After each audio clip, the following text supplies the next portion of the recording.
Naglalakad ang waitress at nagtatanong kung kaninong Ferrari ang nasusunog. Lamborghini. Mga susi ng Ferrari, susi ng Lamborghini, Porsche, Range Rover, Maserati, Ferrari, Porsche, Maserati, Lotus. Gusto ko ang Lotus. Tuloy-tuloy lang. Kamangha-mangha magkaroon ng dealer na lisensya. Masaya ito. Ang magkaroon ng access sa lahat ng mga bagay na ito, ang galing talaga. Pero ang video natin ngayon ay hindi lang car show. Tungkol ito dito mismo na halos hindi pa natin nakikita. Makikita ito ng lahat sa camera. Pareho tayong unang impresyon. Bumili ako ng Lamborghini. Sige. Una kong Lamborghini at astig pa dahil nagamit din natin ang Ferrari. Di ko inakala na masasabi ko to sa totoong buhay. Hindi. Sinamahan kita gamit ang Ferrari para kunin ang Lamborghini. Gusto mo ba ng tapat kong opinyon? Paano kung hindi maganda ang tapat kong opinyon? Alam ko, pero paano kung hindi maganda? Ano, tatanggapin mo ba? Inaakala ko na hindi ito magiging maganda. Sige. Pero sabay-sabay nating malalaman. Ang pangalan ko ay Flaying Wheels. Ako si Kevin. Ang tatay ko, Papa Kev, gaya ng tawag sa kanya ng mga bata. Tara na.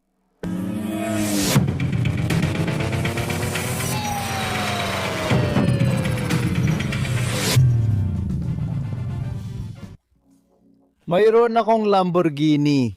Noong nakaraang linggo, naglalakad-lakad ako sa auction nang makita ko ito. Hindi sa ganitong kondisyon. Sobrang sira talaga ito.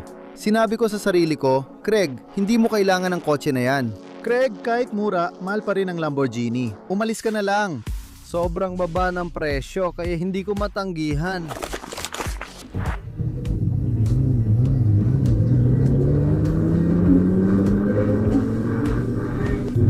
Mukhang nakabili ako ng isang Lamborghini at posible itong maging pinakamurang Gallardo na nakita ko.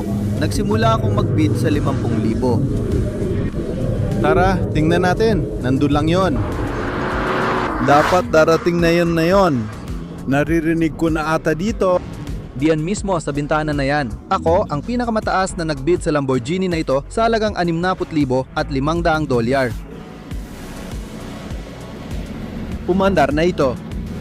Tumaya ako ng 1,000 sa kotse na to, kaya lalampas na sa 61,000 ang bayarin ko. Pero para sa isang Lamborghini Gallardo, hindi na masama. Tiningnan ko na itong kotse, sinuri ko na yung bubong, tiningnan ko na rin yung condition report. Hindi ito perpekto, pero 2006 model ito, kaya hindi ko naman inaasahan. May kuunting sira sa grill dito, ayan, at pati na rin sa ibabang bahagi ng carbon fiber dyan. Maayos pa ang pintura at mga headlight, pero di gaano maganda ang wiper. Maraming salamat. Ngayon, punta naman tayo sa loob. Ibabalik na natin ang mga upuan ngayon dahil medyo madumi sila. Ayan ang reverse. Sa tuwing hinahanap ko ito sa Lamborghini, di ko alam paano gamitin. Yan ang reverse button. Kaya dito natatanggal na ang door handle. Wala na rin ang mga libro. Palaging hindi gumagana ang radyo, napapalitan sana ng goma sa trim. Pero parang hindi ko na alam kung ano ang nangyayari dito. Lumiliit ito tapos naghihiwalay. Puro goma lang. Audi lang talaga ito. Ang sasakyan na to ay Audi. Yun lang yun. Kaya sisimulan na natin at titingnan ang sasakyan. Alam kong nakailaw ang check engine light. Sa kasamaang palad, wala akong scan tool ngayon, kaya medyo sumugal ako. Ayan na, heto na tayo. Tingnan ang reverse. Naka-reverse tayo ngayon. May reverse na? Sige, mag-drive ka. Umandar na ito. Nasa una na tayo. Mag-una na tayo. Ayan na, pupunta ako sa neutral sa paghila ng pareho pabalik. Nasa neutral na tayo. Tara. Makikita mo na naka-on ang ilaw ng suspension. Kung itutulak natin ito, makikita mo talagang bumababa ang front lift at pati ang likod ay bababa rin. Dapat mamatay na ang ilaw na yon. Ngayon, patay na ang mga ilaw, check engine light at spoiler light na lang ang naka-on. Wala tayong radyo kaya hindi ito gumagana. May bintana tayong umaangat, pangit ang tint at nasuri ko na ang convertible top kaya alam nating gumagana ang bubong. Makikita mo na medyo baluktot din ang leather at medyo madumi ang mga upuan. 66,500 at $500. Ngayon, kasama ang bayad, hindi ako sigurado kung magkano ang abutin nito. Pero halos ganyan din ang ginastos ko sa aking Ferrari, 360. At ito ay isang Lamborghini. 4 na taon itong mas bago. Mayroon itong 34,000 milya, kaya 10,000 milya ang mas mababa. At sa totoo lang, mas kapansin-pansin talaga ang isang Lamborghini kaysa sa isang dilaw na Ferrari. Medyo magaspang ito kahit papaano.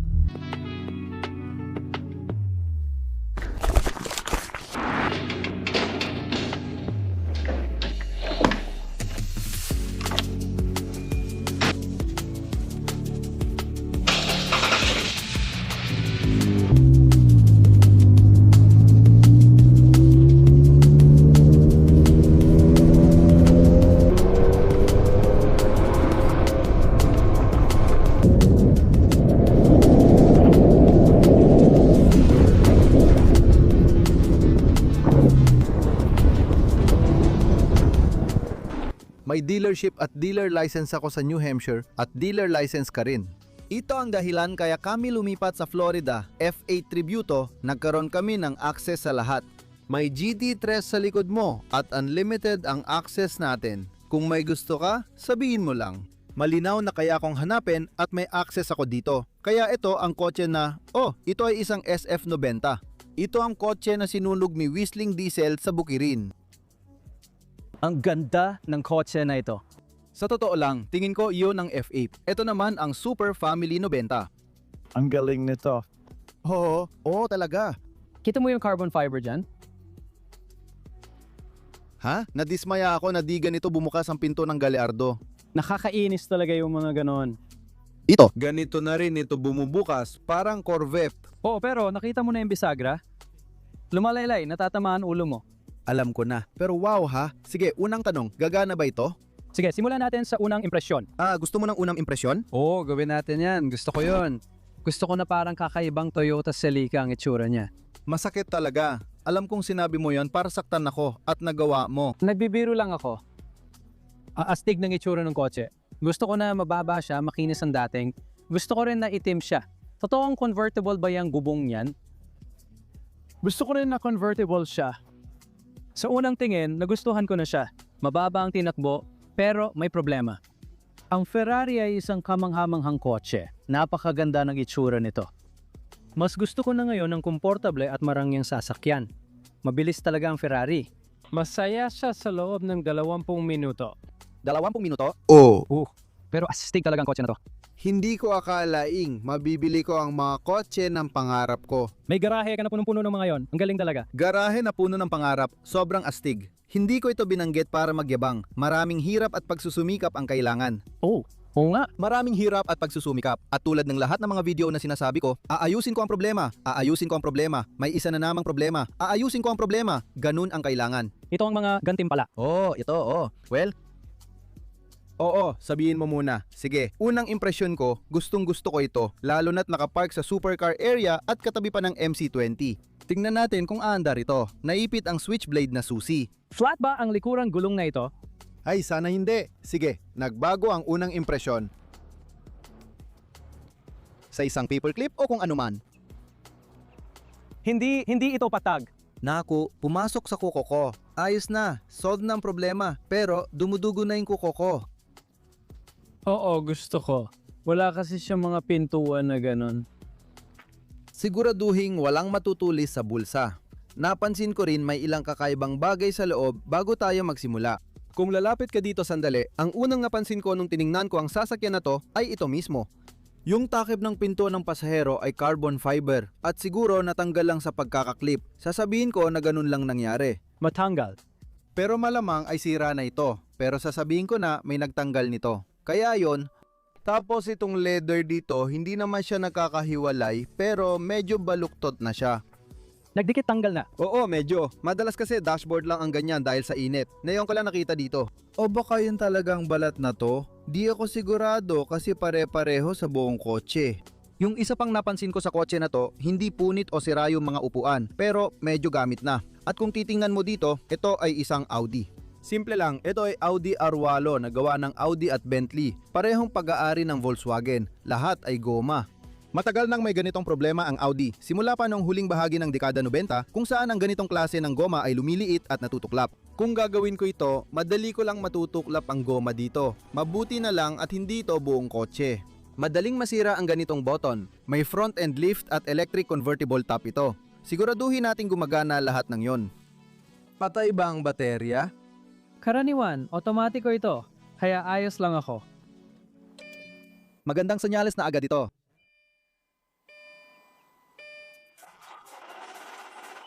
Palagi silang nadidelay. Laging may delay sa mga kotse na to. Sige. Hawakan mo lang. Ayan, ayos na. Sige.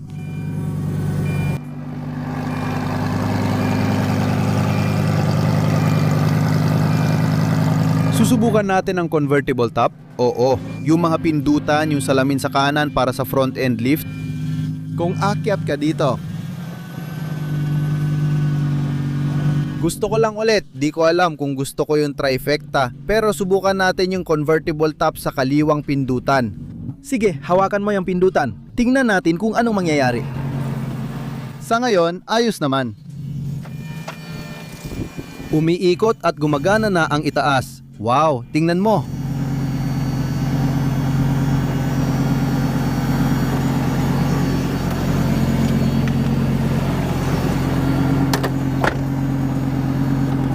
Tuloy lang.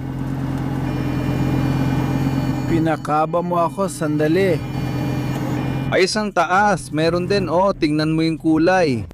May hydraulic spoiler din ito sa likod. Hindi ko alam paano ito paganahin. Pindutin mo ang button sa tabi ng convertible top. Alin dun? Yung nasa kanan, oo. Hindi, yung mas kanan pa. Oo, yun ba yung may takip sa taas?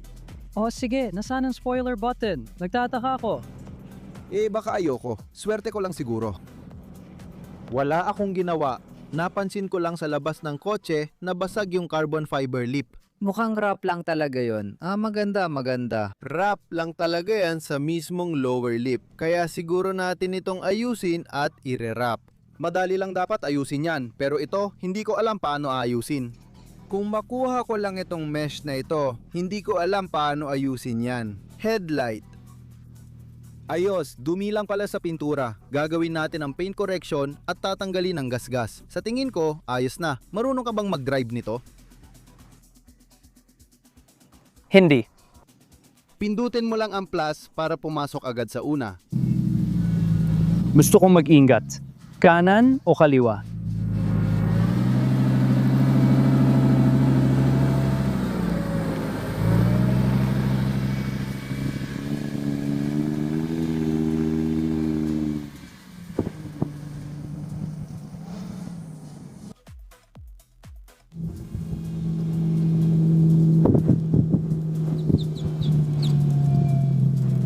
Ayos ito ah! Ayokong aminin, pero gusto kong imaneho to. Hindi ko pa ito nadadrive. Ikaw ang magdadala ng Ferrari pa uwi.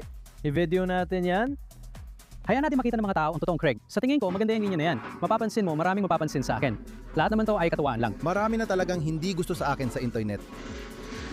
Ito ay isang 2002 Ferrari, 360 Spider convertible. Ang Spider ay ibig sabihin convertible. Kung coupe ito, magiging... Paano mo ba sasabihin yon? Sinasabi ko Modena, pero... Modena. Modena nga yan. Modena. Ito ang Spider 300 at 64 na kabayo, 3.6 na litrong flat plane crank V8. Parehong kamangha-mangha ang mga ito. Pareho sila, totoo yun. Pero may kakaibang bagay dito na tumatama talaga sa akin. Matulis, bilog, kapansin-pansin. Parang Batmobile talaga.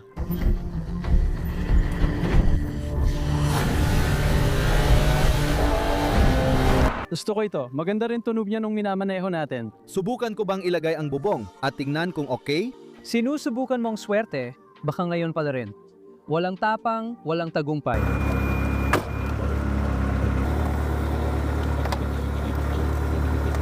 Mukhang gumagana naman hanggang ngayon. Parang sinasabi ng kotse na ito, wow, tingnan mo ako. Samantalang yung isa, uy, nandito ako. Ooh! Hindi ko pa ito na drive. Gusto ko lang subukan. 2002 pa ang kotse, kaya 23 taon na. Ang plastic. Mga ventilasyon knob, kaya dito ito ilalagay. Sumakay ako sa kotse at napansin kong nabali ng tatay ko ang lahat. Hindi ko yan nabali. Wasak-wasak ng mga yon. Sige lang. Lamborghini. Ikaw ang unang sumakay, mauubos na ang gasolina.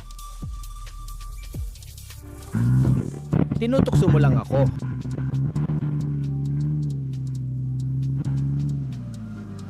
Oo?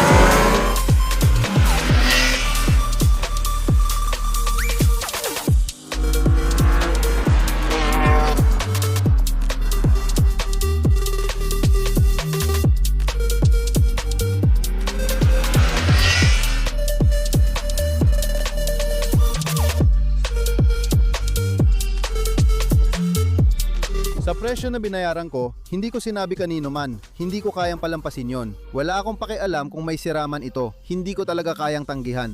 Sige, sakay ka na. Ituturo ko sa'yo kung paano imaneho ang kotse na to. Nag-flash ba sa dashboard? May ilaw. Dapat mong mapasimulan ang kotse. Harap ng preno, susi sa loob, ikutin mo lang at hawakan. Ayos, hindi mo magagamit ang aircon kasi nasira mo ang knob. Pwede na tayong umalis, nandito rin ang busina. Sinira ang mga knob. Sige. Naubusan lang tayo ng gas. Official na tayong naubusan ng gas.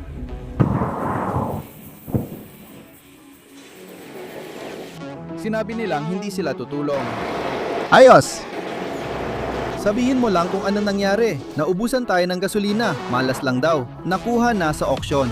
Yung auction ay sa kabila lang ng kalsada. Kailangan nating kumuha ng gasolina pero bago yon, itutulak muna natin ito ng kaunti.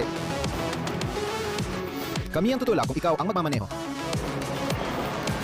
Ang bakasyon ko sa Florida. Hindi buo ang araw ng car enthusiast kung walang itutulak na kotse. Laging isang pakikipagsapalaran. Nagre-record ba ito? Oh, Maganda ang itsura ng kotse. Ano nga ulit ang sinasabi natin tungkol sa mga Ferrari? Maganda silang tingnan habang nakaparada lang sa parking lot. ito gumagalaw. Kaya? Susubukan ko lang. Kung gusto mong gawing embudo, pwede natin itong putulin o gawing spray bottle. Tingnan mo. Buti na lang may basahan dito. Pwede nating punasan ng gilid. Hindi. Nadulas. Ano ba yan? Hayaan mong kunin ko ito para sa iyo, Ginong Istol. Salamat. Sige, sana gasolina lang ang issue. Ikot mo ang susi ng ilang beses para mag-prime ang fuel pump.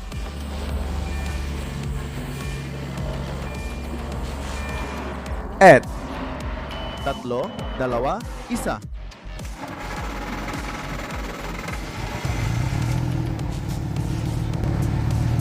Maling gawa ng operator, malaking bagay. Sa ngayon, ayos naman. Mukhang maganda yan. oh.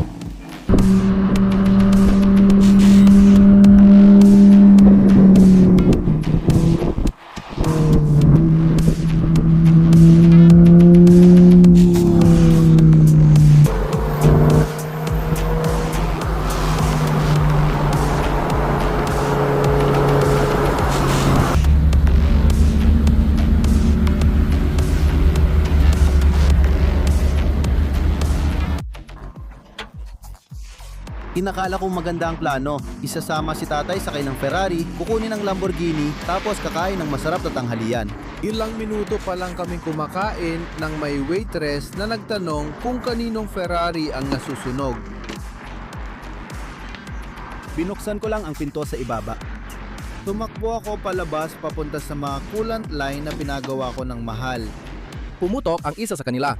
Pumutok ang isa sa kanila. Kaya saan ito pumutok? Ano ang pumutok? Hindi ko alam. May mga kakaibang ingay na lumalabas. Buti na lang nasiraan kami mismo sa tabi ng dealer ng Ferrari. Nasa dealership na kami ng Ferrari para iwanan ito.